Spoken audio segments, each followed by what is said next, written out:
Good morning, students.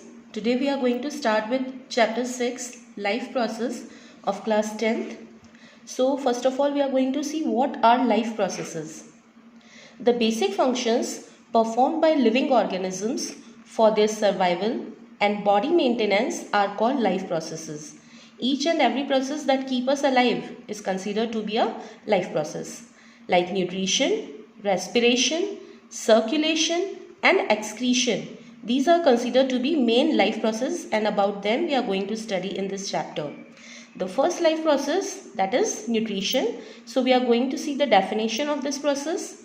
It is the process of intake of food, its digestion, absorption, and distribution to different parts of an organism so that it becomes the part of the body. By doing this process, we get certain substances which are known as nutrients. So what is a nutrient? Let us see the definition. A nutrient is an organic or inorganic substance required for the maintenance of life and survival of organism. Organic substances are considered to be a part of plant or animal body, while inorganic substances generally we get from nature. Nutrients are basically of three types. The first one are considered to be energy giving food. Carbohydrates and fat are called energy giving food because they produce energy in our body. The second are called bodybuilding food. Proteins and mineral salts, these are called bodybuilding food because they are responsible for our growth. The third one are called protective food. Vitamins and minerals are protective food as they protect us from numerous diseases.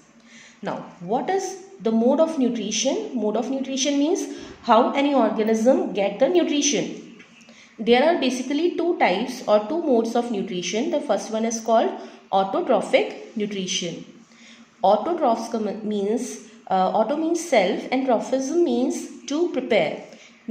Means these are the organisms that can prepare their own food. Let us see the definition.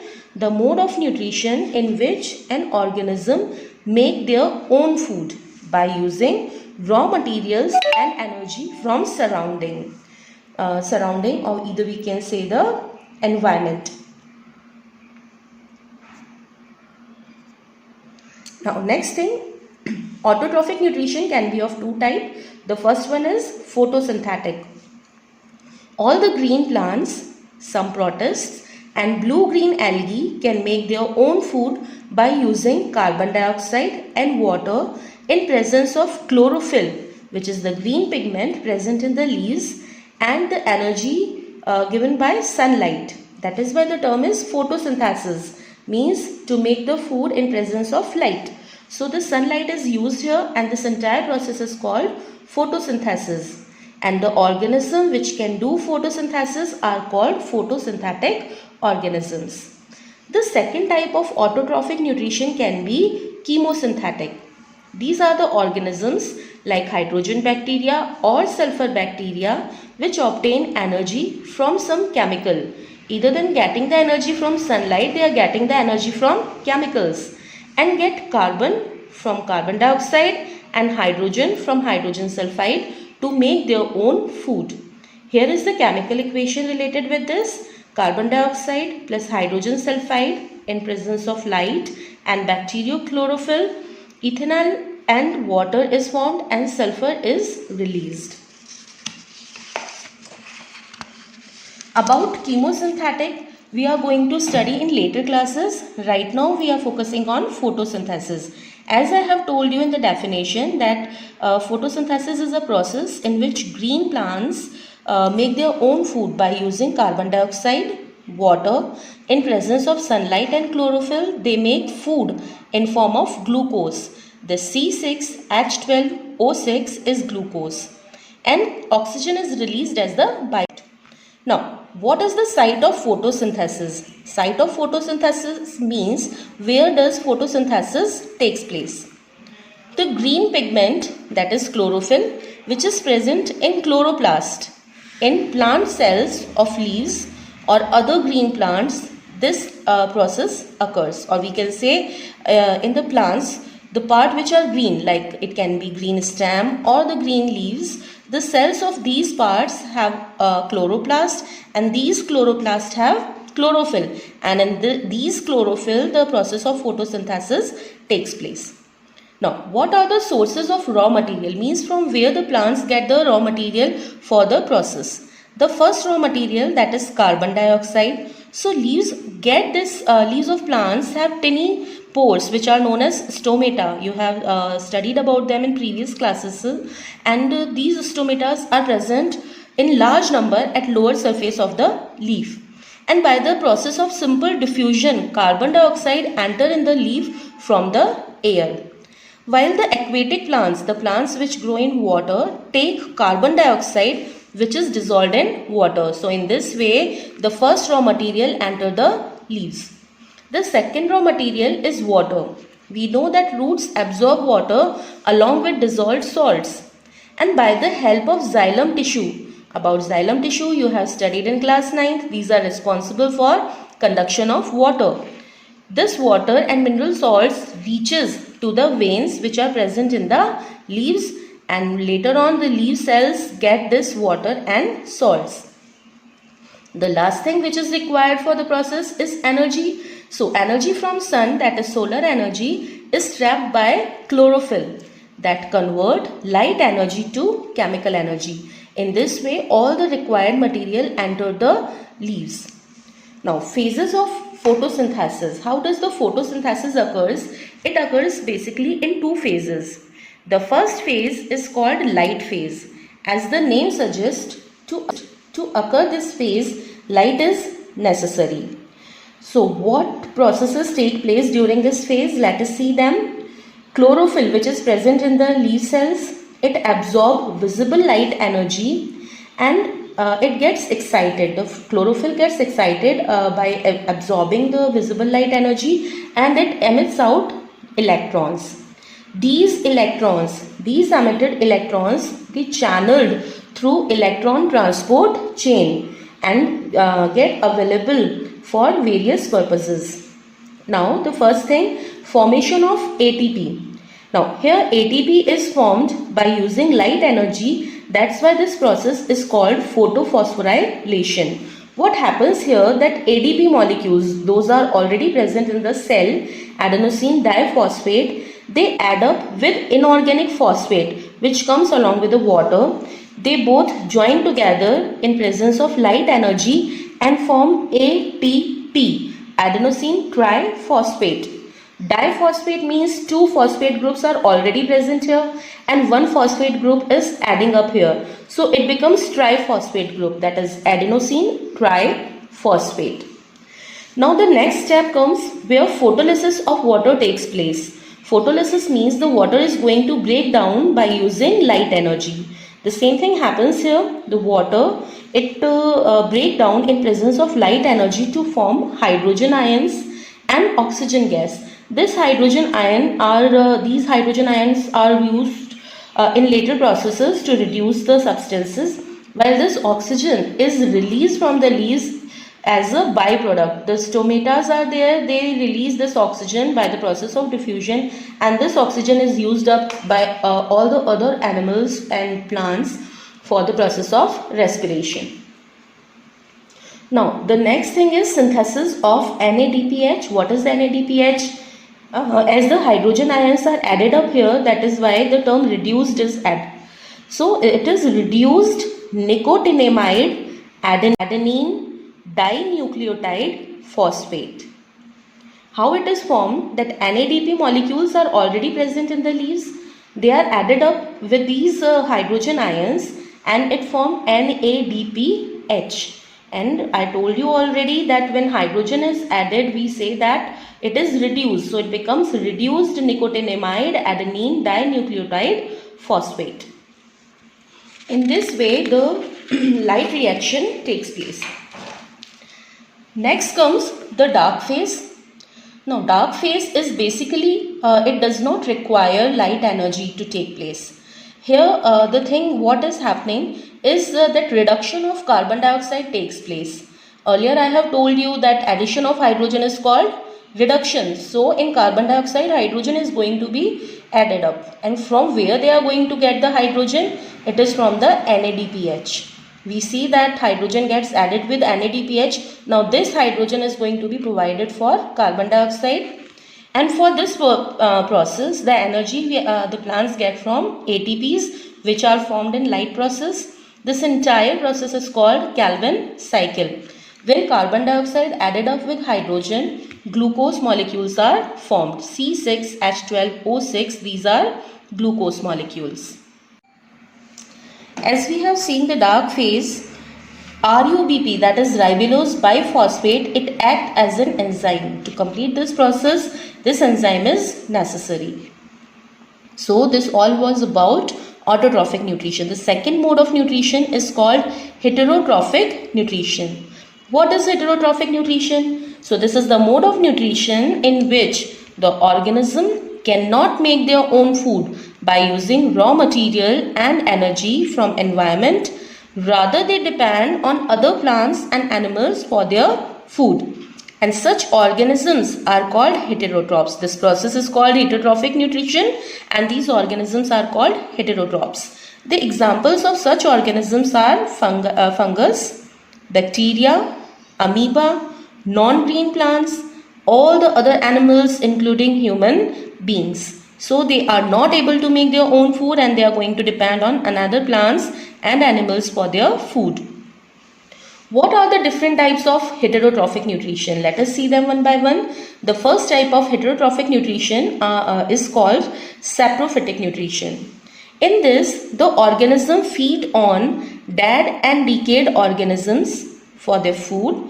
For example, bacteria, fungus including yeast, bread mold, mushroom, etc. Some flowering plants are also saprophytic like Neotia and Monotropa.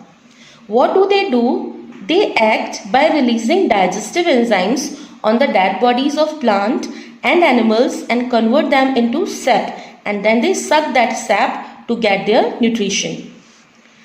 Parasitic nutrition. Parasitic nutrition, in this the organism feed by living on or inside the body of another living organism, and the organism in which they are going to survive are called host. The organism which feed are called parasite, and in which they are living they are called host. The parasites can be of two types, as the definition suggests, because the parasites are going to live either on the host body or inside the host body. According to this, the parasite can be of two types. Ectoparasite, these parasites lives outside, or we can say on the body of the host. For example, ticks, lices, leeches, and even mosquitoes also. While the endoparasites, these parasites lives inside the body of the host. For example, Plasmodium, Ascaris, etc. Listen, generally all the parasites, they cause harm or damage to the host body. They can cause diseases to them, even they can kill the host body. So they are very harmful. And same way plant parasites are also there. I would like to add this thing here, that plants parasites are also there, like Cuscuta. In Hindi it is called Amar Bale. It is a non-green plants which act as a parasite and takes the nutrition from the nearby green plants by sucking their cell sap. The third type of heterotrophic nutrition is called holozoic nutrition. In this, the organism feed on solid organic food material, which can be a whole plant, a whole animal, or even their parts. So, on the basis of their feeding habit, holozoic organisms can be of three types. The first one are called herbivores. The animals which only consume plant parts, for example, cow, goat, buffalo, etc. These are called herbivores. Okay. And the second are the carnivores, which only consume flesh of other animals like lion, tiger, etc. And third are called omnivores. These consume both plants and flesh of other animals like dog, cat, crow, and human beings. So we are omnivores as we depend on both plant and animals for our food. Now the next thing, the 5 steps of Holozoic nutrition. The Holozoic nutrition takes place in 5 steps. The first step is called ingestion. Ingestion is simply the intake of food inside the body. And for doing this thing, different organisms have different body parts. Like in amoeba, they have pseudopodia. Paramecium, it has cilia. Hydra, it has tentacles. Frogs have tongue, a long sticky tongue, and human beings have hands to take the food inside our body. Now the second step is digestion. What is digestion? It is basically the conversion of complex, large, insoluble substance to simple, small, soluble and diffusible substances. In this process, the complex food particles are going to be converted into simple food particles, like carbohydrates are going to be converted into simple sugars. Proteins are going to be converted into amino acids, and fat is going to be converted into fatty acid and glycerol. As in this process, complex substances are converting into simple substances. This process is called catabolic process, means digestion is a catabolic process. Now the third step comes, which is absorption. What happens in this process? The diffusible nutrients, the substances, the simple substances which are formed in the previous steps, they are diffusible, means they can easily diffuse. These nutrients pass through the walls of small intestine and reaches in blood or lymph. Or we can say that all the diffusible nutrients are absorbed by blood or lymph through the walls of a small intestine. In this way, the nutrients enter the blood or lymph stream. The fourth step comes, which is assimilation.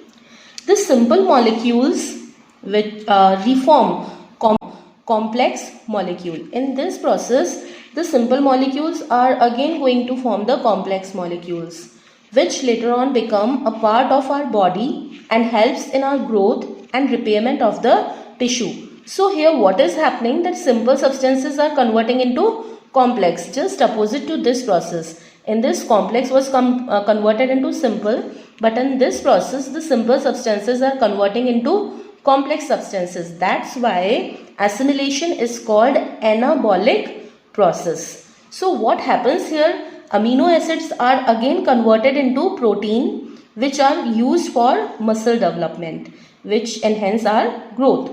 While the fat, this is used for the formation of cell membrane of new cells, means this also becomes the part of our body.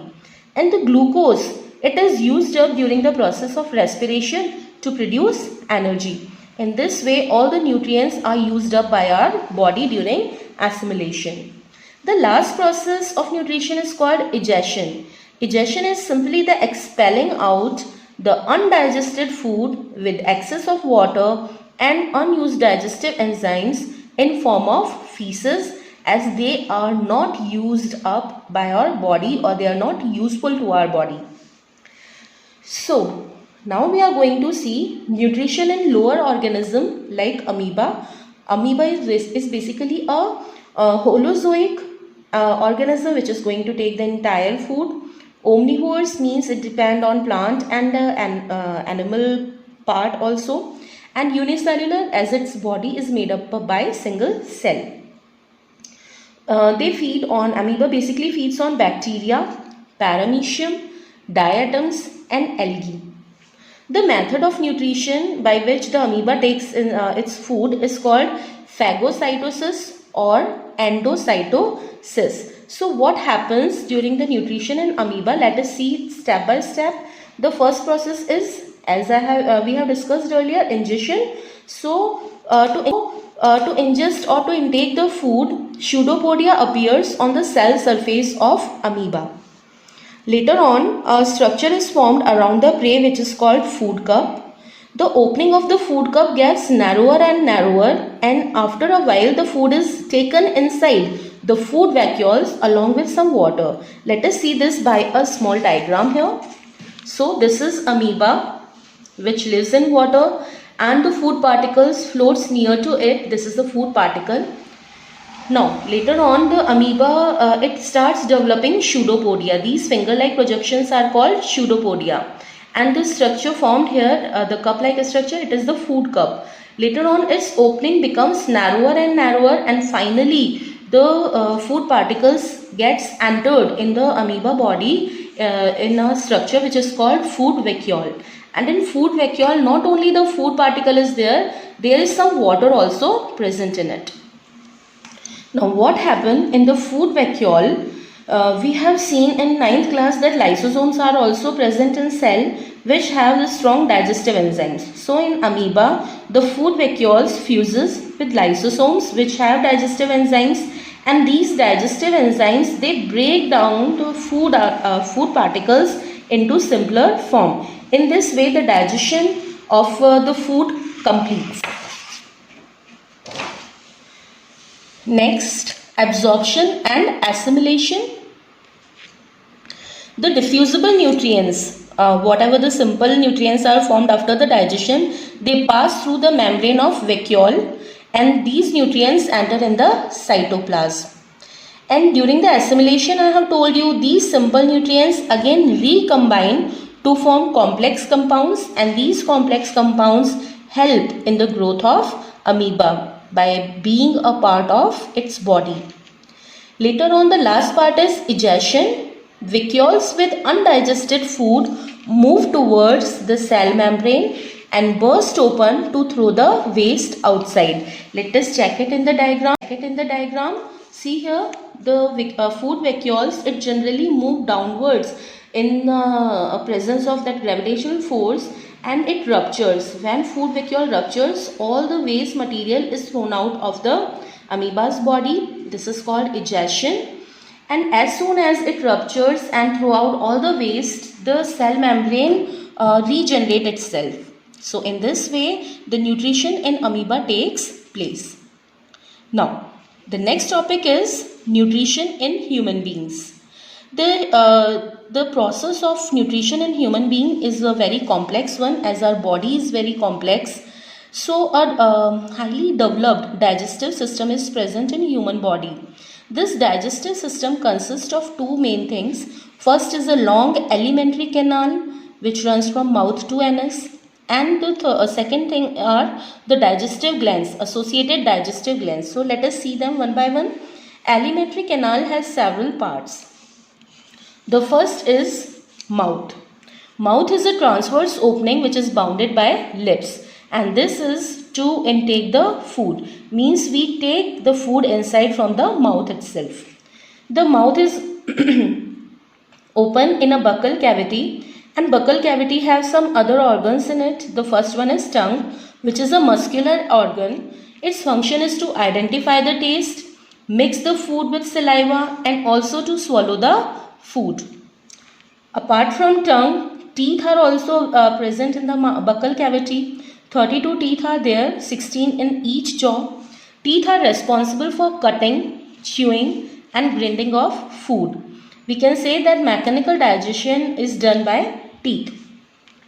The next part of alimentary canal is pharynx.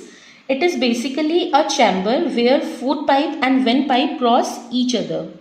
Here a structure is also present which is called glottis or gullet, which opens during swallowing of food. When we swallow the food, the gullet opens. Structure is esophagus. It is also called food pipe. It is a long, narrow tube. Here the peristalsis movement keeps on continuing. Peristalsis movement is a movement of contraction and relaxation. By this movement, the food is transmitted further on. The main thing is that in food pipe, no digestion takes place. The function of food pipe is just to join the mouth to the stomach. Next is stomach. Stomach is a thick, muscular, J-shaped, bag-like structure. Mechanical as well as chemical digestion takes place. It stores the food temporarily and its walls secrete gastric juices for digestion. Let us see what I have told you by now in a diagram for easy understanding. This is the diagram of human digestive system or alimentary canal. Both the things are added up here, that is why it is digestive system. So this is mouth having salivary glands. Mouth opens in buccal cavity. Then pharynx is there and glottis is also there, which opens during the swallowing of food. The pharynx open in the esophagus. This is the food pipe. And this is the stomach, that J-shaped bag-like structure which we have studied right by now. Now let us see the further things. The stomach opens in the small intestine. Small intestine is about 6 meters long, but it is a narrow tube. That is why it get the name small intestine. The starting part or the anterior part of it is called duodenum, while the posterior part is called ileum. The function of a small intestine is basically that the digestion completes here, as well as absorption of digested food takes place here only. Now large intestine, it is shorter in length but wider tube-like structure. Colon and rectum are present in large intestine and its function is to absorb water from the food and formation and storage of feces. All these tasks are done by large intestines. Let us see in the diagram here that stomach is added up with a small intestine first, and then this small intestine is added up with large intestine. This is the last part, that is rectum, which opens in anus.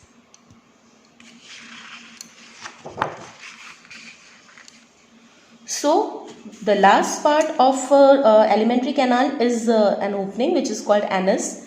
This is for the egestion of waste, the undigested food in form of feces. It takes place here. This is the anus which I have shown you in the diagram. This is the last part. So the alimentary canal starts from the mouth and ends up in the anus. Now we have seen that digestive system is also having some digestive glands. Let us see them one by one. The first digestive gland is salivary gland, which is present in the mouth.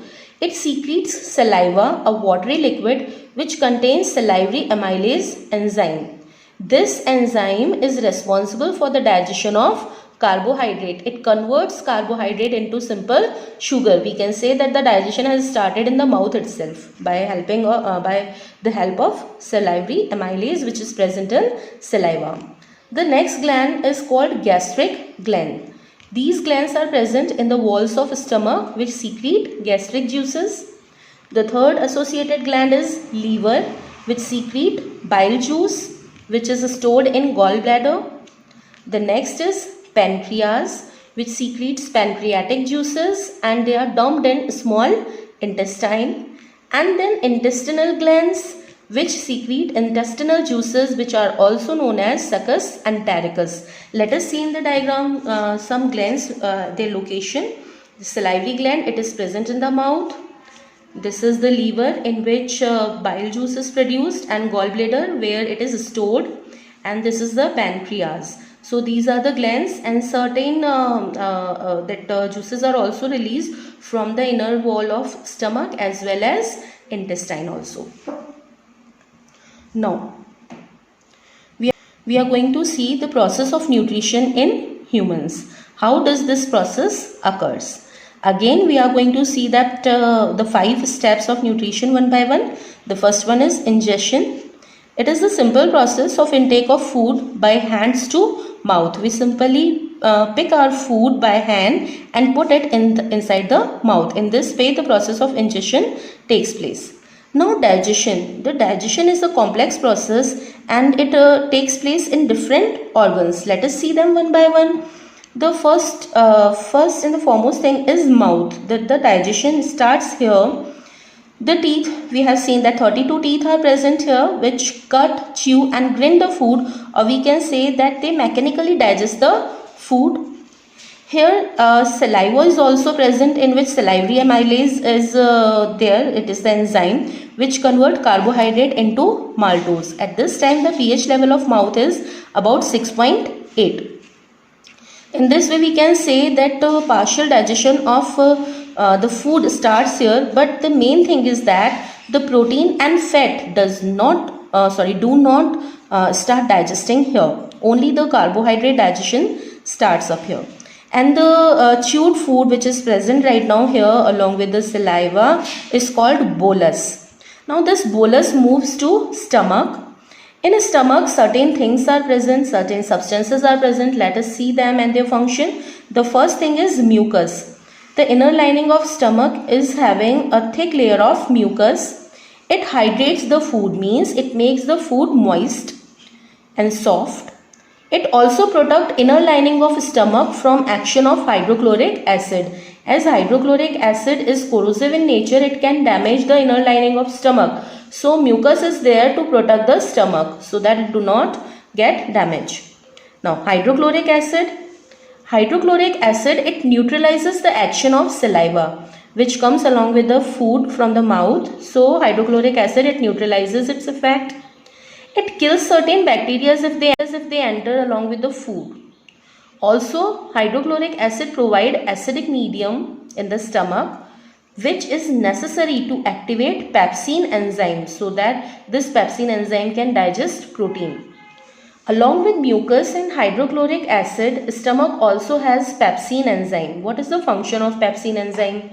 It digests protein into proteases and peptones. The pH level this time is 1 to 2, means highly acidic. Along with pepsin enzyme, one more enzyme is present, that is lipase. Lipase is responsible for the digestion of fat. Lipase converts this fat into fatty acid. In this way, the food is partially digested. Right now, the complete digestion has not taken place. The food is only partially digested. At this time, this food is called chyme. Now, this partially digested food enters in a small intestine. As we know that it is the site of complete digestion. So, let us see what happens in a small intestine. First thing is bile juice, which is secreted by liver. Now, what is the function of bile juice? It is basically a yellow-green alkaline substance which provide alkaline medium or the basic medium in the small intestine to food. And bile juice, it break down the fat into small fat globules.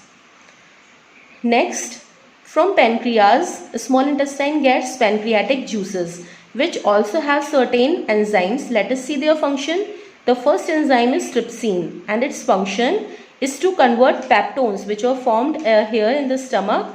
So these peptones are broken down into further simpler form of peptides. While the amylase, it converts starch into maltose, and lipase enzyme, it converts fat into fatty acids.